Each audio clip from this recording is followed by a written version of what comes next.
और एक और बड़ी खबर राजस्थान से आ रही है, जहां बीकानेर में जलजले के झटके महसूस किए गए। जलजले के झटकों के बाद घरों से लोग बाहर निकल आए। बीकानेर और आसपास का इलाका मरकज बताया जा रहा है इस जलजले का। जलजले की शिद्दत रेक्टर स्केल पर 4.5 दर्ज की गई। किसी जानी या माली नुकसान की इत्तला अब तक नहीं है। तस्वीरें भी आप देख सकते हैं। राजस्थान के बीकानेर से खबर है, जहां पर जलजले के झटके महसूस किए गए। जलजले के बाद, इन झटकों के बाद घरों से लोग बाहर निकल आए। बीकानेर और इसके आसपास का इलाका इसका मरकज बताया जा रहा है। जलजले की शिद्दत रेक्टर स्केल पर 4.5 दर्ज की गई है। लेकिन अच्छी खबर यही है कि अभी तक किसी जानी या माली नुकसान की इत्तला नहीं है। तो राजस्थान के बीकानेर में जलजले के झटके महसूस किए गए हैं। लोगों में डर और खौफ है, जिसके बाद लोग घरों से बाहर निकल आए। जलजले की शिद्दत रेक्टर स्केल पर 4.5 दर्ज की गई। किसी जानी या माली नुकसान की इत्तला नहीं है।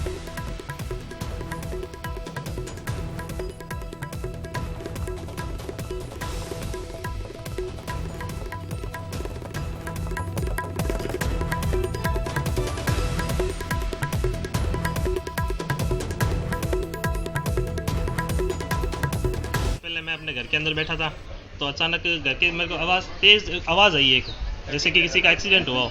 तो जैसे ही मुझे फिर थोड़ी देर बाद जैसे सामान हिलने लगा तो मुझे एहसास हुआ कि जैसे भूकंप है। फटाफट मैं भागकर घर वालों को बोला और बाहर आए तो बाहर देखा कि काफ़ी संख्या में लोग बाहर एकत्र। मैं बेड पे सो रही थी, तब बेड अचानक से हिलने लग गया तो मैं बाहर आ गई तो बाहर देख।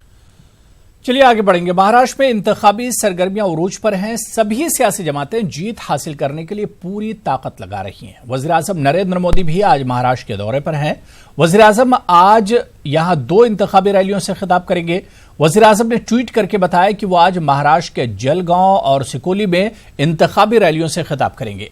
महाराष्ट्र में 228 सीटों के लिए, माफ किया, 288 सीटों के लिए वोट डाले जाएंगे और इसके अलावा 24 अक्टूबर को इन इंतखाबात के नताए जाएंगे।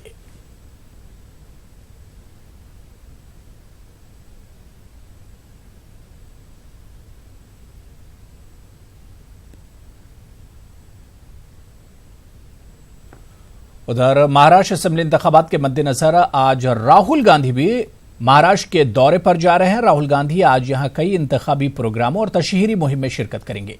राहुल गांधी आज धारावी, चांदीवली और लातूर में इंतखाबी रैलियों से खिताब करेंगे।